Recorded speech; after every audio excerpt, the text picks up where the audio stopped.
Lucas Kapitulo 21. Magandang balita, Biblia. Ang darating na pagkawasak ng Jerusalem.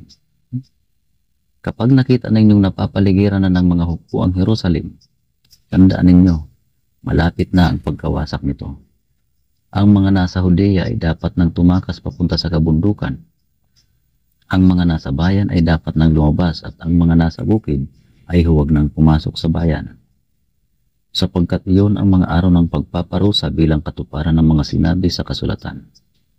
Kawawa ang mga nagdadalang tao at ang mga nagpapasuso sa mga araw na iyon, dahil magkakaroon ng malaking kapighatian sa lupaing ito, at darating ang pagpaparusa ng Diyos sa bansang ito. Mamamatay sila sa tabak at ang iba'y dadalhing bihag sa lahat ng bansa. Ang Jerusalem ay yuyurakan ng mga hintel hanggang sa matapos ang panahong itinakda sa kanila, ang pagdating ng Anak ng Tao.